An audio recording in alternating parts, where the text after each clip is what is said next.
Good morning, good afternoon, good evening to everyone joining us for day 2 of the 5-day challenge.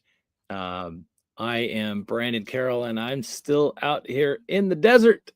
Uh, and so, yeah, we're going to hit day 2 running, and let's talk about what we're going to cover in our quick challenge. I know today's Thursday. Some people have some stuff going on today, so we're going to be quick about it, give you our teaching point.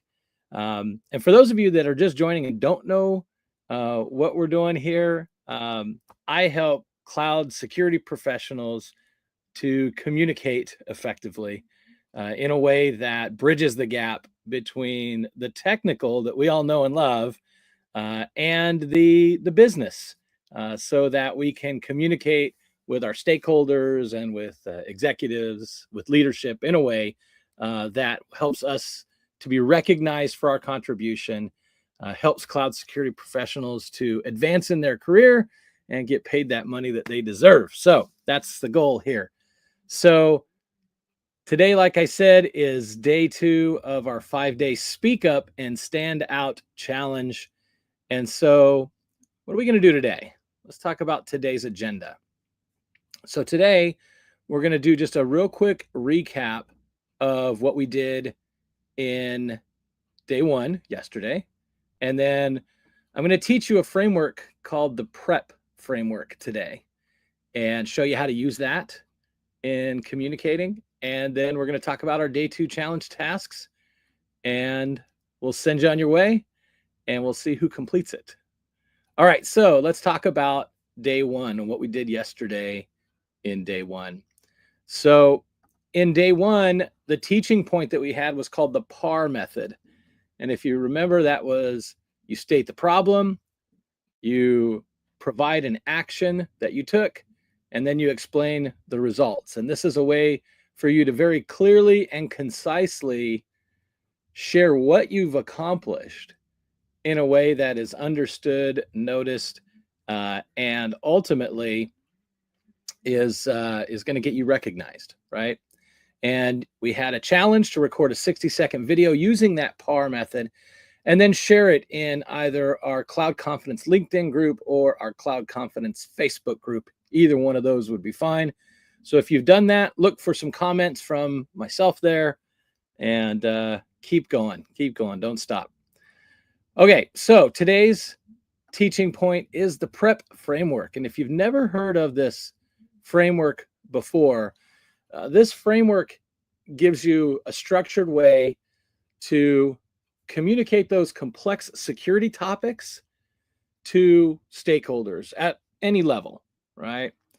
And that's really what we're trying to do, is be able to effectively communicate at various levels in a way that's respectful to them, get your point across, and make sure that they fully understand what you're trying to explain. So what is the PrEP framework? What is it all about? Well, here it is. Okay, so it's point, reason, example, and point. And that's the way we're going to go through it. Point, reason, example, and point. So let's break down each of these core components of the PrEP framework. Okay, so the first core component of it is that you want to make a clear, direct statement about whatever you want to talk about. Whatever your security recommendation is, whatever your finding is, whatever it is, you need to make a clear, direct statement about it. The point. What is the point? So here's an example. We need to implement a zero trust architecture to strengthen our cloud security posture. Okay, very clear, very direct statement. This is what we need to do. This is the point. Okay, after you've stated the point, we move on to the second core component, and that's the reason. You have to give evidence of why you're making that statement. So the example here would be, for example, the perimeter-based security model that we have right now leaves us vulnerable to lateral movement attacks. And data shows that 63% of successful breaches are exploiting internal network access. Okay, so this is your reason, and you backed it up with a little bit of data there too, right? So you stated your point, you provided a reason.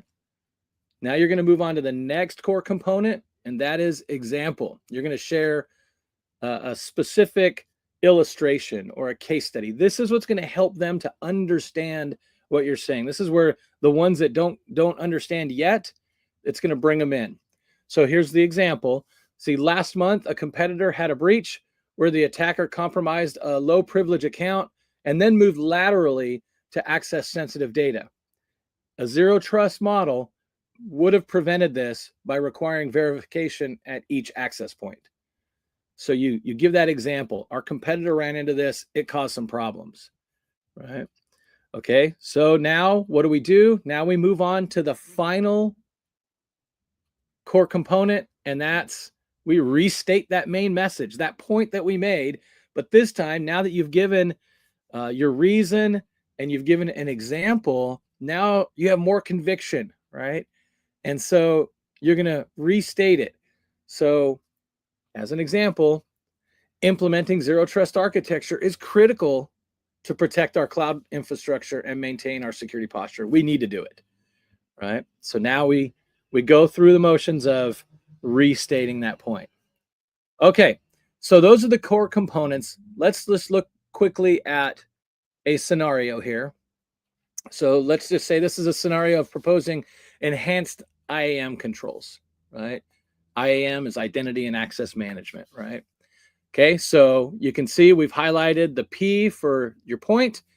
We have to implement just-in-time access privileges for our cloud administrators. Why? Well, because the reason, permanent privilege access creates unnecessary security risks and violates the principle of least privilege. The example, consider our recent security audit finding where 3 former employees retained admin privileges for weeks after they left. So just-in-time access would have automatically revoked these privileges.